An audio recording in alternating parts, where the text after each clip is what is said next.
我养父母是玄武一族。接上集，果果为你带来网页玄武精彩后续。此文已完结，小说正文开始喽。我忐忑不安地走进去，看到了正在处理事情的帝君爹，其形貌威严，袍服之上会有山川湖泊、日月星辰，囊括四海乃至众生。他抬起头看着我说道：“欢迎回家。”他就是我的亲生父亲啊！我结结巴巴，一时不知道该说些什么。这种既亲切又陌生的感觉，让我本能地躲在养母身后。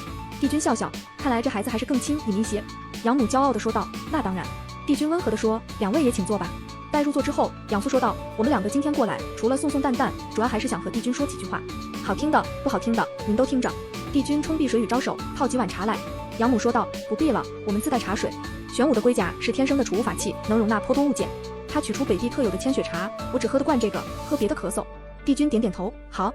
他对碧水雨说道：“你且先退下。”待碧水雨走后，养父说道：“我们虽然把蛋蛋送了回来，不代表我们认可你是他爹。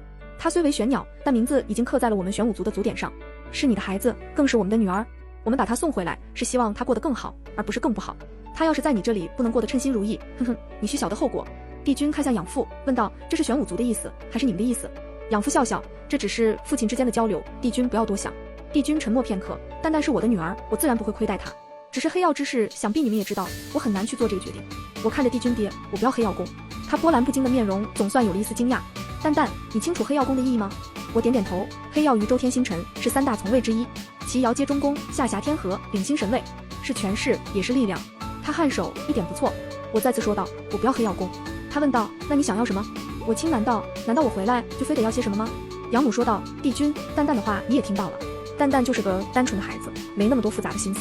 我们也没教过他那些歪七扭八的事，我们一直视他为己出，所以也请你好好对他。”帝君点点头：“我会的。”第二天我还没醒，就听到一阵吵嚷声：“妹妹在哪儿？我要看妹妹。”三公主、蛋蛋公主还在休息呢。我睁眼出门，便见一只玄鸟扑将过来。“妹妹，我是你三姐呀。”我结巴道：“三姐。”她笑得开心：“乖乖乖，三姐给你买糖吃。”我局促道：“我不吃糖。”自来熟的三姐拉着我：“不吃糖那就买别的。放心，三姐有的是钱，别怕。”不知不觉间就随她到了集市上，我俩皆已化作人形。她高兴地说道：“你要是不回来，这里可没现在热闹。四面八方的来客汇聚于此，不来逛逛就太可惜了。”一入内，叫卖声不绝于耳。三姐性格活泼，带着我四处乱窜。这个糕点，妹妹一定要尝尝。我前年吃过，至今念念不忘。这个钗子不错，妹妹戴着一定漂亮。绝了！妹妹快来看，这杂技没几百年练不出来。不到一个时辰，我身上已经挂满各式各样的物品，吃的、喝的、穿的、戴的，应有尽有。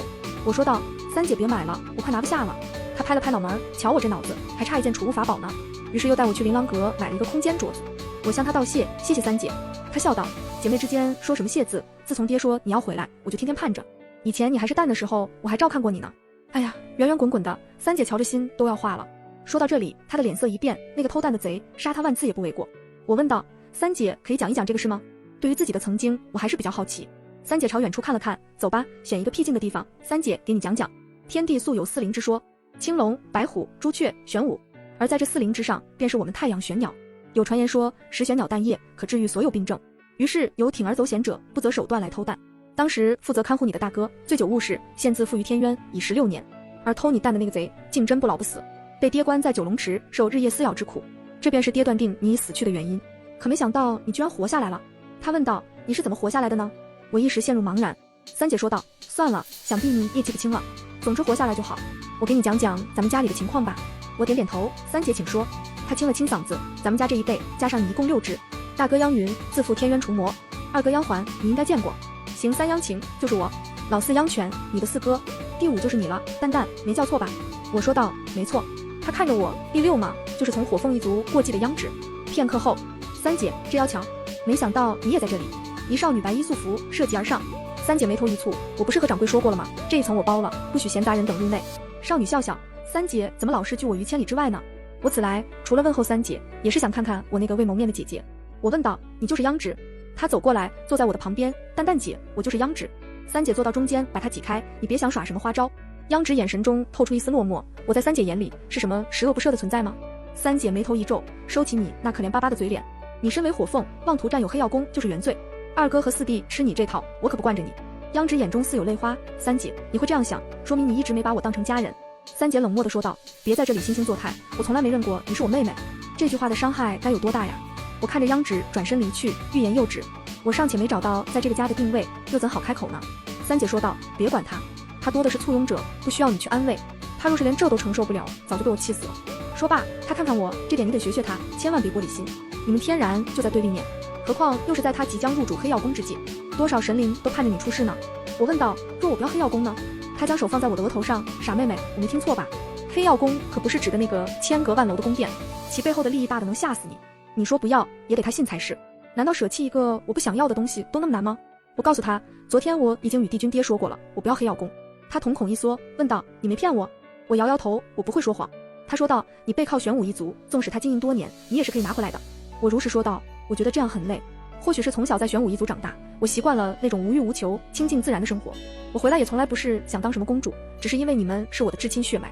三姐眼神动了动，这句话要是从央芷嘴里说出来，我是绝技不信的。但你是我的亲妹妹，姐姐信你。既如此，这份名单我便烧了吧。他取出一张纸，放入火中。这都是最近找我芋头笑你麾下之神。我说道，烧了吧，我也无意去争。他看着我，像是在看一个奇形种。妹妹，你不像是帝王家的种。三姐带着我回到暂时的住所。央芷那边我会去说，但他应该不会信我。而且你虽跟爹说过无意黑曜之事，这件事却并未传出来，圣心难测，不到最后一刻根本不知道他在想什么。你要做好准备，若爹将黑曜宫给你，你可不许让，否则必生事端。他摸摸我的头说，去休息吧，还有3日就是认亲大典，不要紧张。若有神灵来找你麻烦，全当是狗吠。在这个家里，三姐来做你的依靠。我点点头，知道了，三姐。我看着他离开，转身想要走回住所。一男子从阴影中走出，斜靠圆柱，在下央权，聊聊。我叫道，四哥。他哼了一声，不必叫得这么亲热，挑明说吧，你回来是不是为了抢黑曜宫？怎么个个都这样想呢？我摇头道，不是。他冷冷地看着我，你倒是会装。此番回来若不是为了黑曜之位，你还能是为什么？就一定要有为什么吗？我感到困惑和不解。这不是我的家吗？回到自己的家，难道还需要理由？我说道，如果一定要是为了什么，那我直说，我是为了玄鸟族的修行秘法裂变诀。只要修行了裂变诀，我就即刻回家去。北地才是我的家。阿爹阿娘从来不会问我靠近他们是为了什么。央权又笑了，裂变诀又不是什么稀奇玩意儿，咱们玄鸟族人手一份，他连起点都算不上，何谈目的？我警告你，想和央芷抢黑曜宫，算算自己有几条命。我看着他，你难道还要杀我不成？央权冷冷道，必要时会的。我回来就这么不受待见吗？这是一个哥哥能对妹妹说出的话吗？他从我身边走过，怕了就别争，滚回你的北地去，和那群老乌龟一起苟活。我叫住他，心中的怒气一下冒出来，你说谁是老乌龟？他笑道，还能是谁？要我说明白点吗？你的养父养母不就是2只老乌龟吗？砰！一股火焰从我周身燃出，我要你道歉，玄武一族不容侮辱。他轻笑，算你还有几分血性，但我年长你100年，与我打，你没胜算，打过才知道。我出手，天灼灼而放光，云烈烈而红透。他一时惊愕，居然能操纵如此高温。他说罢便取出一杆长枪，凝神以待。住手！碧水羽横挡在前，四殿下，帝君命我护卫蛋蛋公主，你对公主动手，就不怕帝君责罚吗？央权收起长枪，是他要找我打。碧水羽看向我，蛋蛋公主，这我怒道，他如我玄武一族，我今天必须讨个说法。碧水羽面色一冷，四殿下，蛋蛋公主所言可是事实？央权不在意的笑笑，是又怎样？碧水羽说道，天庭与玄武建交已有1000年之久，您身为皇室，更应规范言行，此事我必上报帝君，由他责罚。央权冷眼看我，告状是吧？以后再与你见分晓。他收起长枪，转身欲走。我释放的火焰如同地刺般翻滚向前。今天不说一声道歉，我让你走不了。碧水羽转头对我说道，蛋蛋公主，这件事我相信帝君会给出一个公正的处理，您就不要犯倔了。我看着他，请你让开。现在我代表的是玄武一族，他当着我的面进行辱骂，这件事不需要帝君来处理，我必须讨要一个说法。央权转身，枪柄落地，震出一片金鸣之声。要说法是吧？你这小屁孩倒是狂得很，今天就打得你叫妈妈。眼见势不可挡，碧水羽叹息一声，让到一旁。我看着央权，今天就让你看看我焚山逐海之术。战斗一直持续数个时辰，他一杆长枪使得密不透风，确实凶猛。但阿爹说过，我是玄武一族最有天赋的孩子，常能举一反三，无师自通。若不是没有裂变诀，我一定不会输。他长枪距我心脏一步之遥，大喘气几口，收枪离开。我向他扔出一团火球，喘息道，不许走。你还没有道歉。他转身掷出长枪。碧水羽喝道，四殿下不可。我不闪不避，长枪扎在我右手边，裂地3分。央权说道，若不是你突然气息紊乱，我打不过你。我为之前说的话道歉，我不该辱骂玄武一族，但央芷的事我不会让步。你继续待在天庭，我就会接着找你的麻烦。看着他远去，我便回原形，吐出一口血，缓慢地回到住所。阿爹阿娘在昨夜就离开了，他们要回北的镇守地脉。昏迷前我想到，我没有丢玄武一族的脸，蛋蛋公主太犟了，我怎么劝都不听，非要和四殿下争一个输赢。他这脾气倒有几分像我年轻时候。